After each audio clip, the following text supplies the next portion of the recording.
Primera pregunta. ¿No es la búsqueda de la iluminación una búsqueda egoísta? Sí, lo es. La más egoísta. No hay otra igual. Es incomparablemente egoísta. Y has de ser egoísta. No hay otra manera de ser. Todas las enseñanzas que insisten en que no seas egoísta no te han ayudado en nada. Más bien han desviado tu ser, te han vuelto antinatural. El yo es tu centro y ser egoísta es la única manera de ser. Cuanto más intentas no ser egoísta, más excéntrico te vuelves.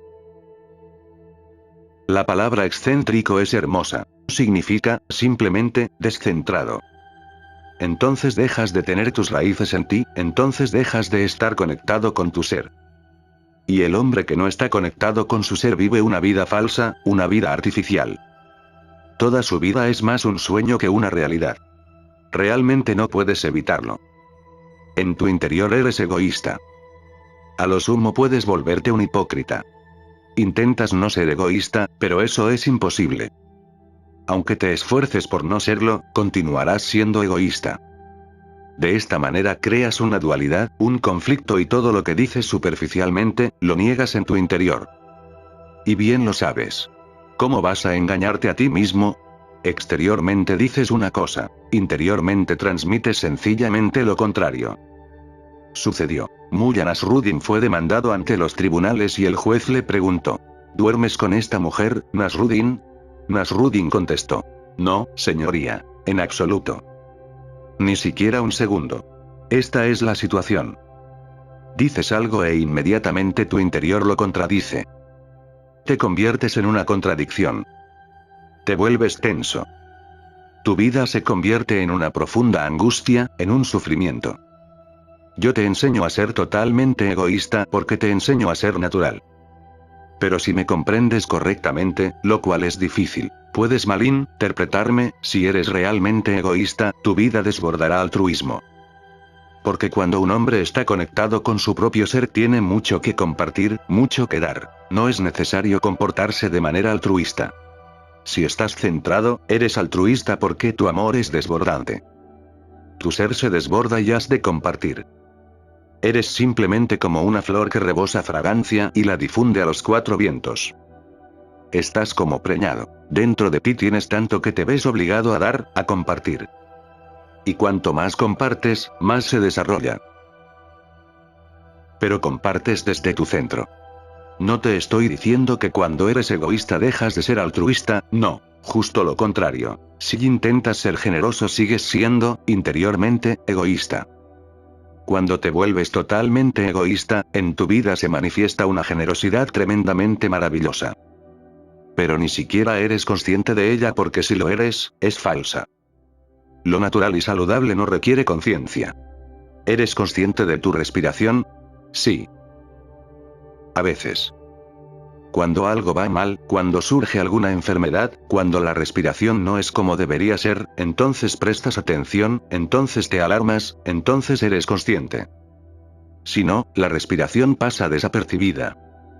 De día y de noche, durante las 24 horas, tanto si estás dormido como despierto, tanto si estás enamorado como si odias, tanto si te mueves como si te sientas, hagas lo que hagas, la respiración continúa. No depende de que seas consciente de ella. Y tienes suerte de que no dependa de tu conciencia, porque si no, estarías ya muerto. Si tuvieras que cuidarte de ella, si tuvieras que mantenerla, haría mucho que se habría detenido. La generosidad debería ser como la respiración. Centrado, surge automáticamente.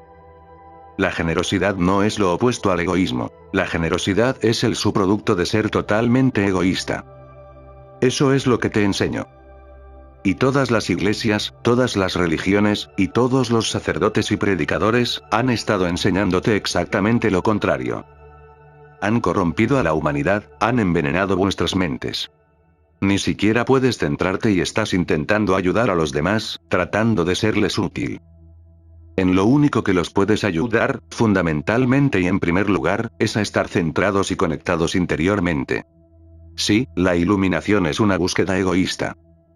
Esta es la mitad de la respuesta que quisiera darte.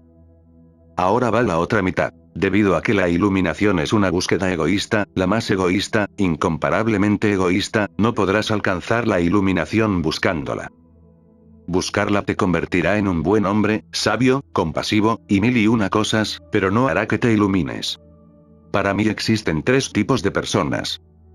1. La mal llamada persona religiosa, el hombre moral, el puritano, el mal llamado buen hombre que intenta ser generoso aunque sigue siendo egoísta. 2. La persona que sabe que no hay ninguna otra manera de ser, la que sabe que ser egoísta es la única forma, la que centrándose deja de ser egoísta, la que a través del egoísmo alcanza la ausencia de egoísmo, como su producto, sin hacer esfuerzo alguno para lograrlo. Y la tercera persona, la que no es ni egoísta ni altruista, el iluminado, aquel que trasciende la dualidad, aquel que trasciende incluso el ego. No hay ningún yo oculto en tu interior. Oculto tras de ti no hay nada. Solo el vacío, aquello que Buda denomina sunyata, la nada absoluta. De manera que la segunda parte de la respuesta es, no puedes lograr la iluminación buscándola. En eso, todas las búsquedas fracasan, porque hasta que el buscador desaparece, la iluminación no es posible. ¿Y cómo va a desaparecer el buscador si hay una búsqueda? ¿Cómo va a desaparecer el buscador si sigue existiendo un yo? No es posible. ¿Qué sucede entonces? ¿Cómo puede iluminarse un hombre? Buscando y buscando hasta que llega un momento en que comprende el absurdo de su búsqueda. Puedes buscar algo que no tienes, o algo que esté en el futuro, pero ¿cómo puedes buscar algo que ya tienes? Buscándolo, lo pasarás por alto. ¿Cómo puedes buscar al buscador mismo? Un buscado puede buscar cualquier cosa, excepto a sí mismo. Intenta buscarse a sí mismo es absurdo. ¿Cómo va a buscarse a ese mismo el buscador? Para que exista una búsqueda ha de haber una distancia entre el buscador y lo buscado. Cuando no hay separación, y realmente no la hay, el buscador es lo buscado. Cuando lo comprendes. Y lo comprendes después de mucho buscar, recuérdalo. No dejes de buscar, no te estoy diciendo eso. Te das cuenta después de muchos fracasos, cuando pierdes toda esperanza. Solo lo comprendes cuando has buscado de todas las maneras posibles, cuando has hecho todo lo que has podido, cuando no has dejado sin remover una sola piedra, cuando has buscado por todos los rincones, cuando has hecho todo lo posible, cuando no queda nada por hacer. Entonces, simplemente te sientas. Las ganas de buscar han desaparecido. No te queda esperanza alguna, ninguna posibilidad de alcanzar esa meta en la vida. En un momento de frustración absoluta abandonas toda búsqueda. Así le sucedió a Buda. Así me sucedió a mí. Así es como sucede siempre. Es necesario que hagas un tremendo esfuerzo. No te estoy diciendo que dejes de buscar ahora mismo. ¿Cómo vas a dejar de buscar si no has empezado? Esfuérzate al máximo. Inténtalo de todas las maneras posibles, implica toda tu energía en ello. Pero no te estoy diciendo que así lo consigas. Si no lo haces, nunca lo lograrás. Intentándolo así, nadie lo ha logrado nunca. Tendrás que pasar por ello. Empieza y llegará un instante en que te veas libre de todas las ganas de buscar, de indagar. De repente, te vuelves hacia tu interior. Porque siempre has buscado en el exterior. Buscas siempre mirando hacia otra parte, rebuscas por todos los rincones, buscas en todas direcciones. Pero en ti hay algo que trasciende todas las direcciones. Puedes llamarlo la 11ª dirección. En tu interior existe algo que no es necesario buscar, sino reconocer. Sucede en un instante. Ni siquiera en un instante, en una fracción de segundo. Y ni siquiera eso. No sucede en el tiempo. Cesa la búsqueda, el buscador desaparece y de repente eso está ahí. Siempre ha estado ahí.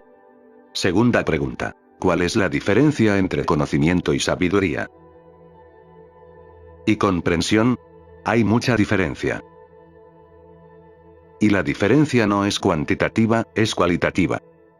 El conocimiento es una creencia.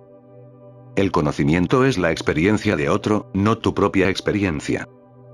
Te dicen que hay un Dios y tú lo crees. Eso es conocimiento. Un joven puede tener muchos conocimientos. No hay ningún problema. Necesitas una buena memoria, necesitas esforzarte un poco. Algún día, los ordenadores podrán hacerlo. Llevarás un ordenador en tu bolsillo y no tendrás necesidad de cargar tu cabeza con bibliotecas de libros. El ordenador almacenará todo el conocimiento. Recuérdalo. Pronto los ordenadores reemplazarán todos tus conocimientos. El pandí desaparecerá del mundo. El ordenador ocupará su lugar. Y digo su a propósito, intencionadamente, porque un pandit es una máquina, no un hombre. Eso es todo lo que has estado haciendo con el cerebro. Alimentarlo con información. Todo conocimiento es prestado. Otros lo han experimentado y tú crees que debe de ser cierto. La sabiduría llega a través de tu propia experiencia. Conocimiento equivale a acumular. La sabiduría también es acumular. Pero el conocimiento es acumular las experiencias de otros, mientras que sabiduría es acumular tus propias experiencias. Un joven nunca puede ser sabio. Puede ser erudito, pero para ser sabio se necesita tiempo. Las personas de más edad son sabias porque han tenido que pasar por experiencias. Puede que hayas leído muchos libros sobre el amor y puede que sepas mucho sobre él, lo que otros han dicho sobre él, pero para conocer el amor tendrás que experimentarlo, lo cual te llevará tiempo. Para cuando sepas algo sobre el amor, tu adolescencia, tu juventud, habrán pasado. Serás viejo, pero sabio. La vejez es sabia. La juventud puede ser erudita. La sabiduría es la acumulación de las propias experiencias. El conocimiento es la acumulación de las experiencias de los demás. Y entonces, ¿qué es comprensión? La comprensión no es acumulativa. ¿Qué diferencia hay entre creer en la experiencia de otro y creer en la tuya propia? Esa experiencia procede del pasado. Ha dejado de ser actual y, mientras, tú has cambiado mucho. Todos estamos cambiando a cada momento. Un anciano que diga, en mi juventud experimenté esto, está hablando de otro porque él ya no es el mismo. La sabiduría se encuentra algo más cercana que el conocimiento, pero no muy próxima. La comprensión no es acumulativa, ni acumulas las experiencias de otros ni tu propia experiencia. No necesitas acumular, sino que creces. La comprensión es siempre fresca. La sabiduría ha acumulado algo de polvo y vejez. La sabiduría pertenece siempre al pasado, a tu propio pasado. El conocimiento también es del pasado. Del pasado de otros. Pero, en resumen, ¿en qué se diferencian? Porque tu propio pasado está lejos de ti como el pasado de cualquier otro. Ya no eres el mismo. A cada momento el río está fluyendo, dice el viejo Heráclito, y no puedes adentrarte dos veces en el mismo río. No puedes recorrer dos veces tu propia juventud. Has acumulado algo a través de tu experiencia y es tuyo. El conocimiento puede ser eliminado al igual que la sabiduría. Pueden ser eliminados de tu cerebro, eliminados completamente de tu mente. La comprensión nunca puede ser eliminada de tu cerebro. No es parte de él, no es acumulativa. Todo lo acumulativo es acumulado en el cerebro, pero la comprensión forma parte de tu ser. No puede ser eliminada. A Buda no puedes hacerle un lavado de cerebro. En realidad, él mismo se lo ha hecho ya, él mismo se ha limpiado. ¿Cómo vas a limpiarlo tú? Él no acumula, vive momento a momento. Viviendo, su ser crece. Si viviendo, tu conocimiento aumenta, es sabiduría. Si viviendo, tu ser crece, es comprensión. Y si sin vivir, sigues acumulando, es conocimiento. La comprensión es el verdadero florecimiento de tu ser. Un hombre de comprensión es como un espejo. Un espejo no acumula nada. Un espejo vive siempre en el presente inmediato. Refleja todo lo que surge ante él. Tú me preguntas. Tu pregunta puede ser contestada utilizando mi conocimiento, es decir, la experiencia de los demás. Tu pregunta puede ser contestada utilizando mi sabiduría, mi propia experiencia. Tu pregunta puede ser contestada utilizando mi comprensión. Entonces soy simplemente un espejo, simplemente respondo. Tú me preguntas, te pones delante del espejo que yo soy, y yo te respondo. Por eso, un hombre de comprensión siempre se sentirá contradictorio, incoherente. ¿Cómo va a evitarlo? No carga con el pasado. Sus respuestas no surgen de su pasado, sus respuestas están surgiendo en este mismo momento de su ser. Y a cada instante el mundo cambia. Es un flujo. ¿Cómo puede servir entonces una antigua respuesta? Aunque las palabras parezcan viejas, la respuesta no puede ser vieja. La comprensión no es repetitiva ni acumulativa. La sabiduría es acumulativa, repetitiva. El conocimiento es acumulativo, repetitivo. El conocimiento es pura creencia. La sabiduría contiene un poco de experiencia. La comprensión es totalmente diferente. Es tu presencia especular. Es una respuesta. Las personas mayores pueden ser sabias. Los jóvenes pueden ser eruditos. Solo los niños pueden comprender. Ese es el significado del dicho de Jesús. Solo aquellos que sean como niños podrán entrar en mi reino de Dios. Cuando seas como un niño, fresco, sin cargar con ningún pasado, sin cargar con respuestas prefijadas, sin cargar con respuesta alguna. Tan solo un profundo vacío. Entonces algo resuena en ti. Alguien te hace una pregunta. Desde tu memoria no surge contestación alguna, de tu experiencia no surge contestación alguna. Tu contestación es una respuesta a este momento. La comprensión siempre es desde el aquí y ahora. La comprensión es lo más hermoso que puede sucederle a una persona. Despréndete del conocimiento y luego despréndete también de la sabiduría. No creas en la experiencia de los demás ni creas en tus propias experiencias. Porque pertenecen al pasado. Ya no estás allí, las experiencias han desaparecido. Todo ha continuado fluyendo. El río ha pasado bajo 1001 puentes y ya no es el mismo río aunque lo veas fluir. No es el mismo río, constantemente está cambiando. Todo está cambiando excepto el hecho del cambio. El cambio es el único factor permanente.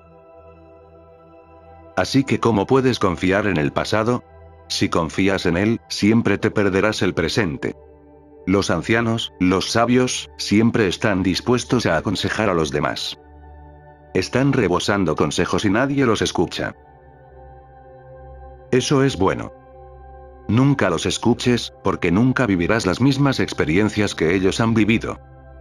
El río nunca será el mismo de nuevo. Si sigues sus consejos te volverás falso, artificial, no auténtico. Serás una mentira. Y tampoco escuches nunca a tu propia experiencia, porque también estás envejeciendo a cada día. El ayer siempre te estará dando consejos. Surge una nueva situación y el ayer aparece. El ayer, el viejo dentro de ti, dice, este es mi consejo, haz esto. Ayer lo hice y resultó bien, funcionó y tuviste éxito. No escuches al viejo que hay en ti. Mantente atento. Sé plenamente consciente de la situación. Y no reacciones, responde. Si todo es nuevo, deja que tu respuesta también sea nueva. Solo lo nuevo puede encontrarse con lo nuevo, solo lo nuevo puede resolver lo nuevo, solo con lo constantemente fresco y nuevo permanecerás vivo y serás fiel a la vida. Tercera pregunta. Cuando medito sin prefijar un tiempo, me doy cuenta de mi gran ansiedad respecto al tiempo. Has dicho que tener conciencia del tiempo es frustración. ¿Podrías explicar este miedo al tiempo? Este es el único miedo, el miedo al tiempo. El miedo a la muerte también es miedo al tiempo, porque la muerte detiene el tiempo. Nadie tiene miedo de la muerte. ¿Cómo tienes miedo de algo que no has conocido? ¿Cómo puedes tenerlo de lo que es completamente desconocido, de aquello que desconoces, que te es extraño? El miedo solo puede existir con lo conocido. Cuando dices, tengo miedo a la muerte, no temes a la muerte. No la conoces. ¿Quién sabe? Puede que la muerte sea mejor que la vida. No temes a la muerte, temes al tiempo. En la India tenemos la misma palabra para ambos. Al tiempo lo llamamos kala y a la muerte también la llamamos kala. Utilizamos la misma palabra para ambos, muerte y tiempo. Eso es significativo. La palabra kala es significativa, dice muchas cosas, porque el tiempo es la muerte y la muerte no es más que tiempo. El transcurrir del tiempo significa el transcurrir de la vida. Y surge el miedo. En Occidente el miedo es más acusado, casi se ha vuelto crónico. En Oriente no se tiene tanto miedo. Y la razón es que Oriente cree que la vida continúa para siempre, que la muerte no es el fin, que esta vida no es la única vida. Ha habido miles y miles de vidas en el pasado y habrá miles y miles en el futuro. No hay prisa. Por eso Oriente es perezoso, no hay prisa. Por eso en Oriente no existe una conciencia del tiempo. Uno te dice, vendré a las 5 en punto. Y nunca aparece. No siente responsabilidad alguna hacia el tiempo. Y mientras, tú esperas y él llega al cabo de 4, 5 horas, diciéndote, ¿qué ocurre? No pasa nada por llegar tarde. En Occidente el tiempo es escaso debido a que el cristianismo y el judaísmo, ambos, creen en una sola vida. Eso ha creado toda esa ansiedad.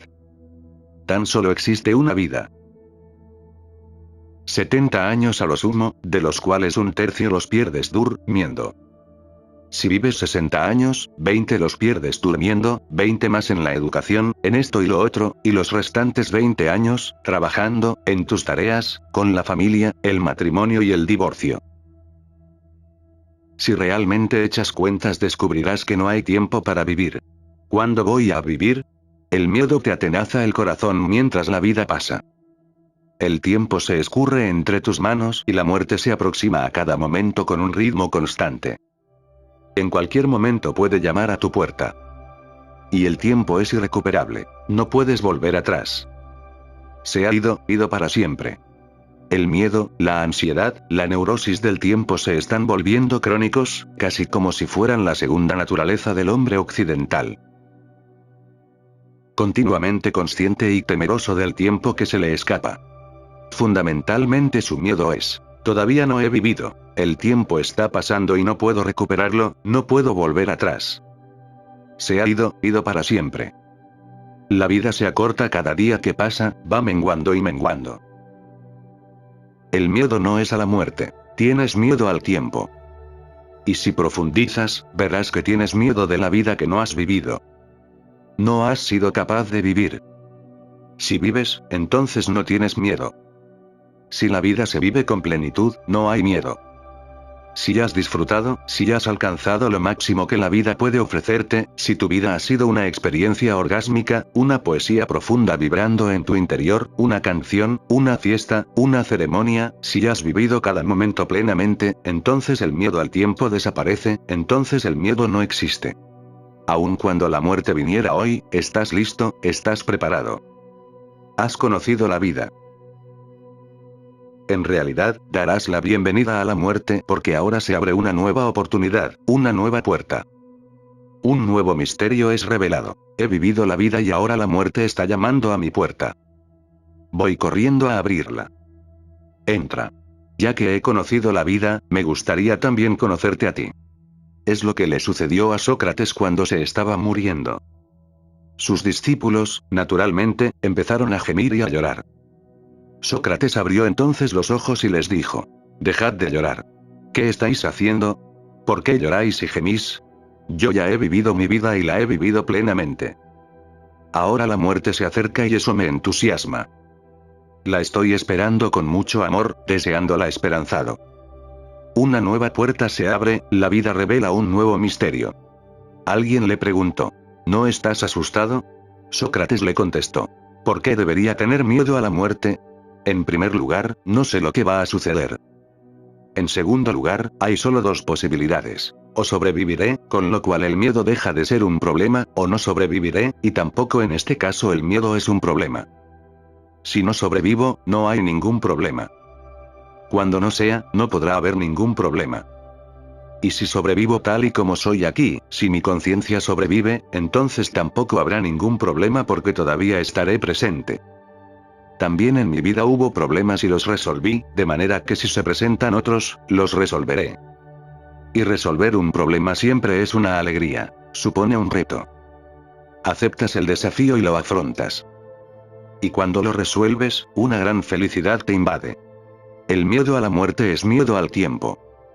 Y el miedo al tiempo es, en el fondo, miedo a los momentos que no has vivido, a la vida que no has vivido. ¿Qué hacer pues? Vive más y vive más intensamente. Vive peligrosamente. Es tu vida, no la sacrifiques por cualquier tontería que te hayan enseñado. Es tu vida. Vívela. No la sacrifiques a cambio de palabras, de teorías, de patrias, de políticas. No la sacrifiques por nada. Hay muchos que son como carniceros. Han echado sus zarpas sobre ti, te han implantado condicionamientos. Tu patria está en peligro. Has de morir por ella. ¡Qué absoluta tontería! Tu religión está en peligro. Muere por ella. ¡Qué estupidez! Es tu vida. Vívela.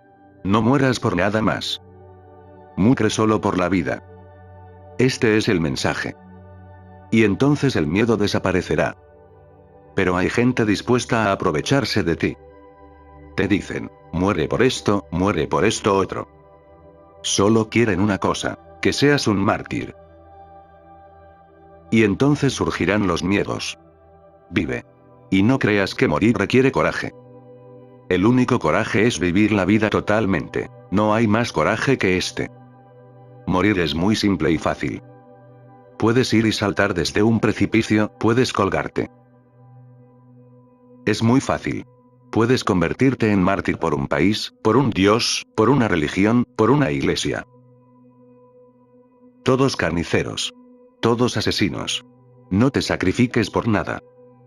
Estás aquí para ti, para nadie más. Vive. Y vive en libertad total y tan intensamente que cada momento se transforme en la eternidad. Si vives un momento intensamente se transforma en la eternidad. Si vives un momento intensamente, estás moviéndote sobre el eje vertical. Abandonas la horizontal. Hay dos maneras de relacionarte con el tiempo. Una es nadar en la superficie del océano. Otra es bucear en las profundidades, sumergirte en las profundidades. Si simplemente nadas en el océano del tiempo, siempre tendrás miedo, porque la superficie no es la realidad. La superficie no es, realmente, el océano. Es simplemente su límite, su periferia. Sumérgete en las profundidades, baja a las profundidades. Cuando vives un momento profundamente, dejas de ser parte del tiempo. Si estás enamorado, profundamente enamorado, el tiempo desaparece. Cuando estás con la persona que amas, con tu enamorado, o tu amigo, de repente el tiempo desaparece. Estás sumergiéndote en las profundidades. Si amas la música, si tienes un corazón musical, sabes que el tiempo se detiene. Si tienes sentido de la belleza, si tienes sensibilidad estética, sensitividad, miras una rosa y el tiempo desaparece. Miras la luna y ¿dónde está el tiempo? El reloj se detiene de inmediato. Las manecillas siguen moviéndose, pero el tiempo se ha detenido. Si has amado algo intensamente sabes que trasciendes el tiempo. En muchas ocasiones te ha sido revelado el secreto. La vida misma te lo revela. A la vida le gustaría que disfrutaras. A la vida le gustaría que celebraras. A la vida le gustaría que participaras tan intensamente que no te arrepintieras del pasado, que no recordaras el pasado, porque a cada instante profundizas más y más, a cada instante la vida se vuelve más bella, más orgásmica, se convierte en tu morada. Así vive el hombre iluminado. Vive totalmente y momento a momento. Alguien le preguntó a un maestro zen: ¿qué has estado haciendo desde tu iluminación? Él contestó: saco agua del pozo, corto leña en el bosque. Cuando siento hambre, como. Cuando tengo sueño, duermo. Eso es todo. Pero recuerda que el hombre que ha alcanzado una profunda comprensión de su propio ser, al cortar leña, solo corta leña. Nada más. En realidad, incluso el leñador desaparece. Solo está el cortar leña, el talar. El leñador no está ahí porque el leñador pertenece al pasado. Y cuando come, simplemente come. Un gran maestro zen ha dicho: cuando te sientes, siéntate. Cuando camines, camina. Pero sobre todo, no dudes. El tiempo es un problema porque no has estado viviendo correctamente. Es simbólico, sintomático. Si vives debidamente, el problema del tiempo desaparece, el miedo al tiempo desaparece. ¿Qué hacer pues? A cada momento, hagas lo que hagas, hazlo con tu totalidad. En lo más simple.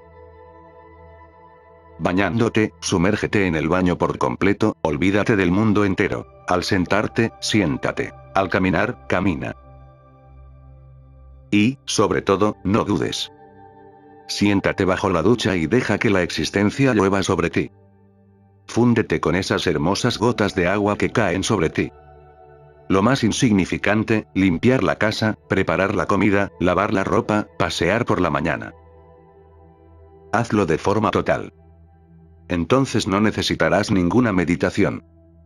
La meditación no es más que una manera de aprender a hacer algo de forma total. Una vez lo has aprendido, conviertes tu vida entera en una meditación. Olvídate de todas las meditaciones.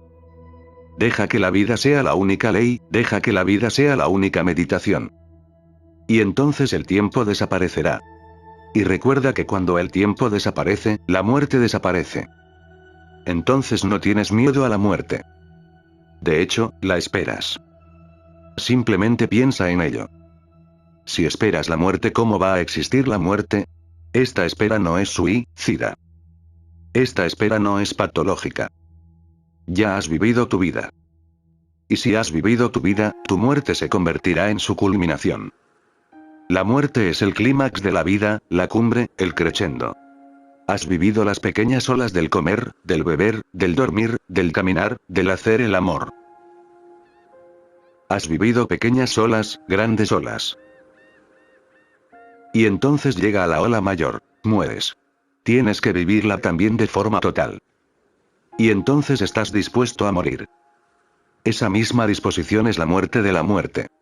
Así es como la gente ha descubierto que nada muere. La muerte carece de fuerza si estás dispuesto a vivirla. La muerte es muy poderosa si le tienes miedo. La vida no vivida le otorga el poder a la muerte. Una vida vivida de forma total absorbe todo el poder de la muerte. La muerte deja de existir. Cuarta pregunta. ¿Estás de acuerdo con el punto de vista que sostiene que la historia se repite a sí misma? No hay nada que se repita, excepto la estupidez. Y la historia es estupidez. Se repite a sí misma. Quinta pregunta. ¿Cómo puedo llegar a descubrir que ni yo tú nadie muere? No hay otra manera sino morir. Le preguntaron a un maestro zen. Un gran emperador acudió a él para preguntarle. Tenía miedo a la muerte, al igual que todo el mundo, y, evidentemente, un emperador tiene más que perder que un mendigo, de modo que un emperador ha de temer a la muerte más que un mendigo. La muerte le ha de quitar más al primero que al segundo, lo cual implica que ha de tenerle más miedo. Se había vuelto viejo y acudió al maestro zen y le dijo: Maestro, cuéntame algo sobre la muerte. El maestro le contestó: ¿Cómo voy a saber nada de ella? El emperador le dijo: Eres un maestro iluminado. Él le replicó: Sí, pero vivo, no muerto. ¿Qué voy a saber de ella? En este instante la vida está aquí. Vívela. Eso es entrenarte para la muerte. Si no, cuando hayas muerto preguntarás: ¿qué es la vida? Cuando preguntas: ¿qué es la muerte? ¿Seguirá igual cuando haya muerto? Ten la seguridad de que te estás perdiendo la posibilidad, la oportunidad, de saber qué es la vida mientras estás vivo. Te contaré un secreto. No se lo cuentes a nadie. Y si lo haces, por favor, dile que no se lo cuente a nadie más. Muchos, todos vivos, vienen a mí y me preguntan: ¿qué es la muerte? Y también los fantasmas acuden a mí preguntándome: ¿qué es la vida? Por favor, mientras estés vivo, vive al máximo para que cuando te conviertas en un fantasma no necesites ir a un maestro a preguntarle: ¿qué es la vida? Y, si descubres qué es la vida, conocerás lo que es la muerte, porque lo importante es saber. Si adquieres la capacidad de conocer lo que es la vida, obtendrás la capacidad de conocer lo que es la muerte. Has de desarrollar tu capacidad de saber. En eso es en lo que Lao Tse insiste, no en acumular conocimientos, sino en saber. Y, recuerda que si me preguntas a mí y te contesto: sí, sobrevivirás a la muerte, eso será para ti conocimiento, pero no saber. Y yo no estoy aquí para ayudarte a ser más erudito. Sería un pecado y sufriría por ello. Estoy aquí para hacerte más inteligente, no para suministrarte más información, sino simplemente para ofrecerte la oportunidad de crecer y que tu ser interior florezca. No te preocupes por la muerte. Ahora mismo estás vivo, muy vivo. Vive la vida para que puedas conocerla. Si descubres qué es la vida, sabrás lo que es la muerte, porque la muerte es el centro de la vida. Nace un niño. ¿Crees que morirá al cabo de 70 años? Entonces te equivocas. Al nacer, el niño trae consigo su muerte en el centro de su ser. Le lleva 70 años descubrir ese centro. Son necesarios 70 años para que ese centro se extienda por todo su ser y entonces, de repente, un día desaparece. La muerte es el vacío de tu interior, nada más. Solo la nada que hay en ti. Algo realmente hermoso. La vida es hermosa, pero no es nada comparada con la muerte. La muerte es tremendamente hermosa. Ni siquiera miles y miles de vidas suponen nada en comparación con la muerte, porque la muerte es su culminación. Es el vacío. En profunda meditación puedes comprender qué es la nada. Te encontrarás con la muerte y esa es la única manera de conocerla, encontrarte con ella. De modo que si un día, meditando intensamente, sientes que vas a morir, no te asustes. Muere. Déjate morir. Deja que suceda. La muerte te habrá llegado y tú la estarás presenciando. La muerte te envolverá y tú la estarás observando. Descubriéndola. Pero deja que sea una experiencia y no simple conocimiento. Sexta pregunta. ¿Por qué, aun siendo profundamente consciente y comprendiendo tus propios bloqueos, tus problemas, tu existencia ilusoria, no se produce la explosión que convierte este estado en samadhi? ¿No es suficiente con ser consciente para que eso suceda? Ser consciente es condición suficiente. Pero no eres lo suficientemente consciente.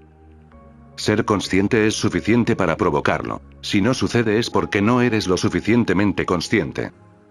Lo que tú llamas ser consciente puede que no sea más que la idea de que eres consciente, pues de lo contrario sobrevendría la explosión. Siempre estás fabricando pensamientos respecto a todo. Y confundes esos pensamientos con lo real. Hay gente que cree amar, hay gente que cree ser consciente, hay gente que cree meditar, pero esos son solo pensamientos, no experiencias vividas. En este caso la explosión no surgirá. Si no, ha de llegar. Si no sucede, ten la seguridad de que no eres consciente. Simplemente estás pensando que eres consciente. ¿Por qué estás tan ansioso respecto a la explosión? Porque te has ido al futuro. Solo el pensamiento puede desplazarse al futuro, la conciencia nunca. La conciencia siempre es aquí ahora. Y utilizo la expresión aquí ahora como una palabra, forma una unidad. La conciencia es aquí ahora. En el momento en que empiezas a pensar en el futuro, en cuanto sientes ansiedad sobre él, en cuanto te angustian las consecuencias, dejas de ser consciente. Solo el pensar produce angustia por el resultado. La vida no se preocupa en absoluto por el resultado. El resultado no es lo importante. Amas a una persona y piensas en las consecuencias, en lo que provocará. Si piensas, no amas. Si amas, nunca piensas en las consecuencias. Amar es suficiente en sí mismo, no te conduce a ninguna parte. Si meditas, la meditación es algo tan hermoso que no vas a preocuparte por el resultado. Y si te preocupas por los resultados, entonces la meditación no es posible. Esta mente enfocada hacia los resultados es la única barrera, el único bloqueo. No hay muchos bloqueos. El único es el derivado de una mente enfocada hacia los resultados, una mente que nunca está aquí ahora, que siempre está en otra cosa pensando en los resultados, mientras haces el amor, piensas en el resultado. En Occidente, ese hermoso fenómeno, el amor, ha sido destruido. Hoy en día, los libros te proporcionan ideas e indicaciones sobre los resultados que es necesario obtener. Mientras haces el amor estás pensando si tendrás o no tendrás un orgasmo. Tú eres el que lo impide. No puedes sobrevenirte porque con esta mente el orgasmo es imposible. El orgasmo es un estado libre de mente.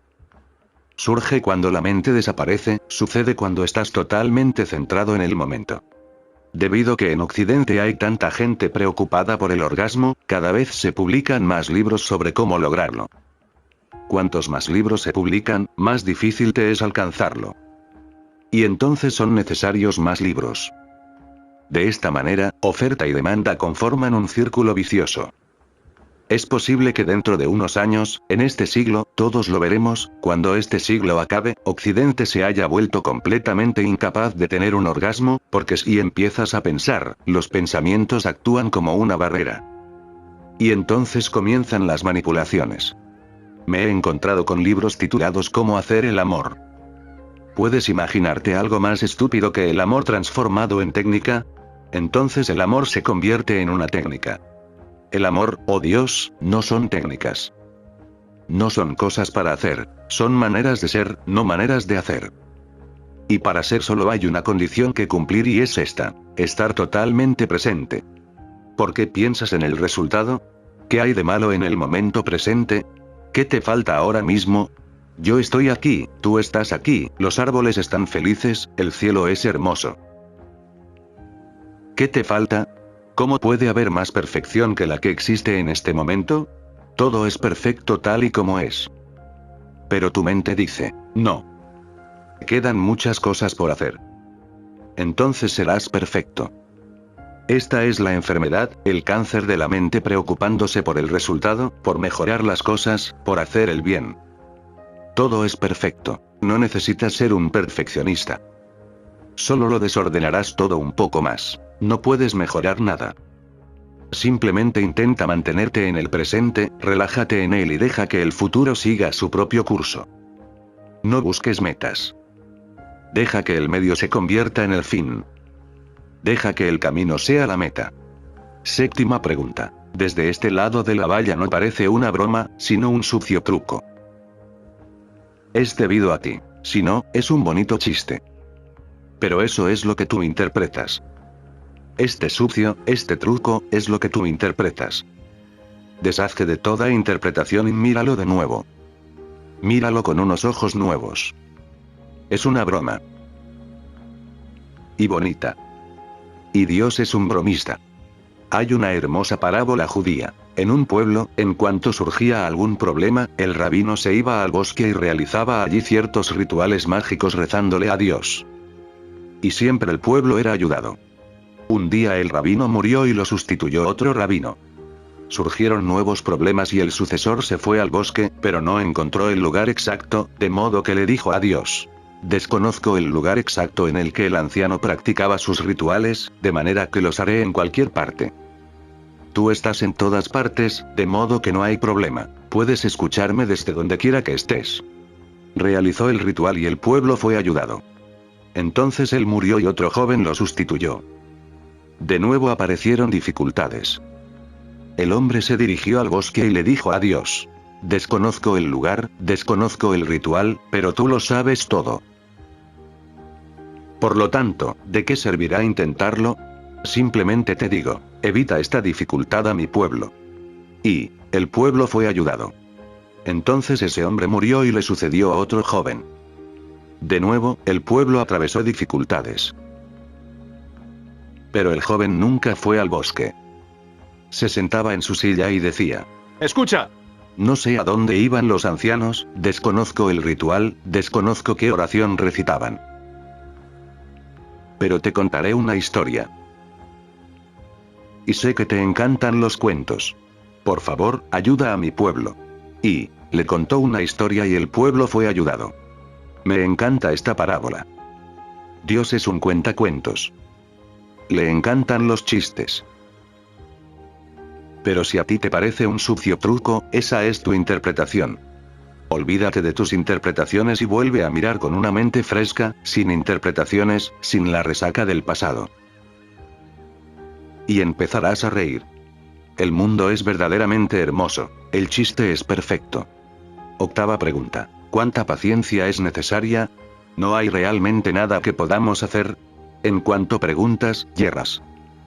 No se puede preguntar cuánta paciencia es necesaria. La pregunta misma revela que no tienes paciencia, que eres impaciente. La paciencia nunca pregunta cuánto. La paciencia sabe que hagas lo que hagas, siempre es menos de lo necesario. Por esto, aquellos que han llegado dicen: lo logramos, no debido a nuestros esfuerzos, sino a su gracia. No preguntes cuánta paciencia. La pregunta misma surge de la impaciencia. ¿Y no hay realmente nada que podamos hacer? No, no hay realmente nada que puedas hacer. El hacedor es la barrera. Tú eres el estorbo. Deshazte de ese tú y del hacedor. La vida es algo que sucede, no algo que es hecho. Y todo lo grande y lo hermoso sucede. No puedes hacerlo. Solo puedes dejar que suceda. Por favor, déjalo. Todo lo que necesitas hacer es permitirlo. Sucedió. Un hombre, muy atormentado, muy confundido y angustiado, acudió al rabino del pueblo y le dijo: «Tienes que ayudarme, rabino. Tengo un grave problema. Hoy ha nacido mi 12º hijo y yo soy un hombre pobre. No tengo suficiente para mantenerme a mí, a mi esposa y a mis 12 hijos. Date cuenta de mi situación. Ayúdame. ¿Qué he de hacer?». El rabino saltó diciéndole: «¿Hacer? Acepta mi consejo. No hagas nada. Acepta también mi consejo. No hagas nada. Ábrete, deja que todo suceda. Siempre está a la vuelta de la esquina. Eres tú el que está cerrado. Siempre está listo para suceder en cualquier momento, pero tú no lo permites. Sigues empujando el río. Déjate llevar por él, fluye con él». 61 novena pregunta. ¿Encuentran finalmente todos los seres su camino hacia la iluminación? No lo sé. Quizá sí, quizá no. Solo sé una cosa: todos estamos ya iluminados. Y que, al final, lo descubras o no, depende de ti. ¿Cómo voy a responder por ti? Puedes seguir así hasta la eternidad, haciendo lo que hasta ahora has estado haciendo. Esto es todo lo que sé: todos estamos ya iluminados. Sí, al final, terminarás o no terminarás descubriéndolo depende de ti. Suficiente por hoy.